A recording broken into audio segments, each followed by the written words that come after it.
오늘 네. 다들 깜짝 놀라셨죠? 아유, 저도 지금 아까 뉴스 보고 예. 한순간이구나.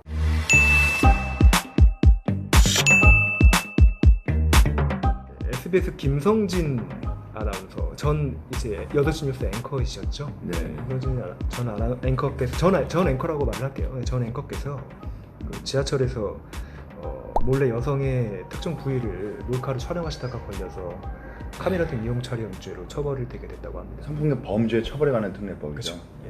예. 따르면은 14조에 그 카메라나 그 밖에 이와 유사한 기능을 갖춘 기계 장치, 그러니까 카메라죠. 보통 요즘에 휴대폰으로 촬영을 많이 하니까 스마트폰. 예, 스마트폰으로 어떤 성적 욕망 또는 수치심을 유발할 수 있는 사람의 신체를 촬영 대상자의 의사에 반해서 촬영을 하는 경우에는 이게 형이 엄청나네요. 지금 저도 다시 한번 봤는데 예. 5년 이하 징역 또는 3천 이하의 3천 이하 벌금이에요. 벌금이에요. 예. 이게 뭐 거의 그 굉장히 5년 중형이죠, 이하면요. 사실. 이게 5년 이하라고 하니까 그렇게 와닿지 않으실 수 있는데요. 네.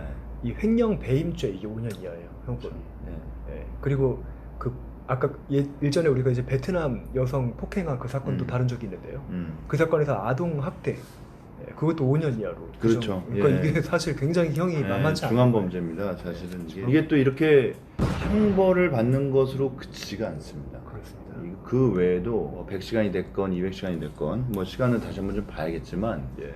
수강명령, 이수명령, 그러니까 이 교육 프로그램을 이수를 해야 돼요. 그렇습니다. 이거를 우리가 보완 처분이라고 해요. 네. 그러니까 형벌은 징역 벌금으로 돼 있는데 그거 이외에 법원에서 이 사람이 약간 좀 성범죄를 저지르는 인자가 있다는 것을 감지를 해서 이 사람을 좀 약간 치유를 하거나 사회 방위를 그렇죠. 목적으로 달성하기 예. 위해서 이런 것들을 규정하고 있는 게 있는데 이게 대표적이에요. 다시 말하면은 이런 범죄를 저지른 분들은 한 번 더 이제 재범의 가능성이 있기 때문에 예.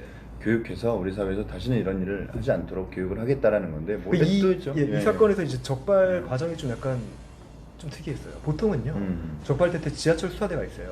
그래서 지하철 수사대 분들이 사복을 입고 지하철에서 승객인 것처럼 이렇게 계시다가 네. 이런 몹쓸 짓을 하는 분을 발견을 하면 가가지고 이제 좀 에워싼 다음에 핸드폰을 좀 달라고 그렇죠. 경찰에 신문을 네. 밝히고 네. 이런 경우로 적발되는 경우가 많아요. 잡으면 이제 다음역 내리라고 하셔서 네네. 지하철 수사대로 데리고 가서 수사를 하는 거예요. 아니 경험이 있으신가요? 뭐 진짜 뭐 경험이 있으신가요? 제가 이제 아까 네. 말씀드린 것처럼 이제 다뤄봐서 사건을 다뤄봤기 때문에 그러시구나. 좀 예, 간접적으로 예, 오해하지 마십시오. 그렇죠. 네, 간접적으로 그런 겁니다. 아니, 실제로 상황이 있었던 것처럼 표현을 하셔가지고 저는 또 근데 이제 네. 이 김성진 전 앵커 같은 경우에는 그게 아니라 음. 그 시민 옆에서 지켜보던 시민이 이상해가지고 신고를 했다는 거예요. 우리 사회 시민들이 이 불의를 보고 그대로 참지 않고 뭔가 액션을 취하는 분들이 많으세요. 저도 최근에 라디오를 들으면서 예. 어떤 아이가 차에 치여가지고 차 밑에 깔려 있었는데 그 주변에 있던 시민들 약 10여 명이 정말 어벤져스처럼 갑자기 다 이렇게 나오셔가지고 차를 들었어요. 들어가지고 아이를 구출을 해내는 데까지 약 20초 걸렸다고 하더라고요. 하여튼 뭐 요즘에 그 시민들이 무섭습니다. 무섭기도 맞아요. 하고 정말 정의롭게 예. 바로바로 즉각 지금 나서고 계신데 예. 그렇게 약간 이제 보안 처분 그리고 이렇게 형벌 예. 그 외에도 또 있죠. 이게 사실 이게 그냥 쉽게 넘어가는 문제가 또 아니고 뭐가 있죠? 신상도 정보가 되고 신상 정보도 이제 등록이 됩니다. 그쵸. 공개가 그렇죠. 됩니다. 하나 더 있죠. 뭡니까? 그렇죠. 출입국 예. 해외 출입국 갈 때 신고 의무가 있습니다. 6개월 이상 국외에 체류하기 위해서는 이 카메라 등 이용 촬영으로 형벌을 받으신 분께서 그 형을 받으신 분들은요 그 신고를 할 의무가 있다고 법에 규정이 돼 있어요. 이게 참 정말 그 카메라 뭐 한 1초, 2초 상간에 벌어지는 그 순간의 실수 때문에 이게 뭡니까 도대체 형벌 5년 이하 징역 또는 3천 이하 벌금에 해당되는 그런 형벌, 수강명령, 이수명령, 신상 정보 다 공개되고 또 그다음에 출입국 시에 이제 바로 신고 의무까지 발생하고 이게 사실상 보통 일이 아니에요. 이게 뭐 이분 같은 김성재 전 앵커 같은 경우에 대표적인데요. 네. 그냥 멀쩡한 직장을 다니는 분들, 가정을 이루시고 이제 가족이 있으신 분들 같은 경우에 이런 죄가 만약에 적발이 돼서 걸렸다고 한다면 정말 이거는 형벌만이 문제가 아니라 사실 그렇죠. 이런 부분들이 엄청난 페널티가 될 것이기 때문에 이게 사실 형벌보다 훨씬 더 무서울 수 있습니다. 이게 사회적으로 매장이 되는 거거든요. 그렇습니다. 직장도 잃게 되고 직장이나 가정이 통보가 되나요?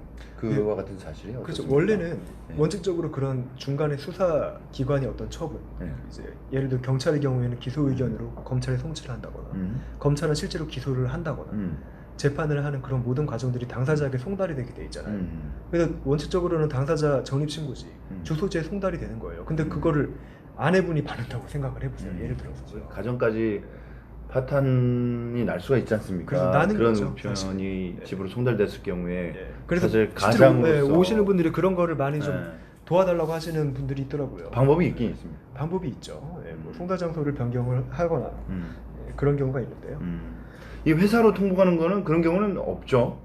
그래서 그 회사는요 예. 통보 가진 않죠. 네, 그런데 이제 그렇죠. 회사들이요 대기업이든 어디든 그 주기적으로요 그 인사 시즌이 됐을 때 그거를 법적으로 그 정가 기록 있지 않습니까? 그런 걸 요구하는 그렇죠. 데가 그러니까 물론 예. 그 요구하는 게 법적인 의무는 아니에요. 의무는 아니죠. 회사가 요구한다고 네. 정가 기록 꼭 내야 되는 건 아니죠. 네. 근데 사실상 그걸 안 낼 수 있겠습니까? 우리 저 카메라는 지하철에서 쓰지 맙시다. 카메라는 지하철에서 제가 보기에 카메라 쓸 일이 거의 없을 것 같은데요. 셀카만 좀 찍으시고요. 네, 셀카도 뭐 앞에 있는 사람 굉장히 민망한 일이거든요. 그렇죠. 앞에서 누가 셀카 찍고 있으면 저는 굉장히 민망하더라고요. 오늘 좀 안타까운 소식이 여러 개가 있었는데요. 오늘 이 소식도 좀 저희가 신속하게 좀 안타까워서 법적으로 궁금하신 분들이 있을 것 같아서 전해드렸습니다. 네. 앞으로 다음 프로그램에서도요 더 유익한 소재를 가지고 찾아뵙도록 하겠습니다. 시청해주셔서 감사합니다. 감사합니다.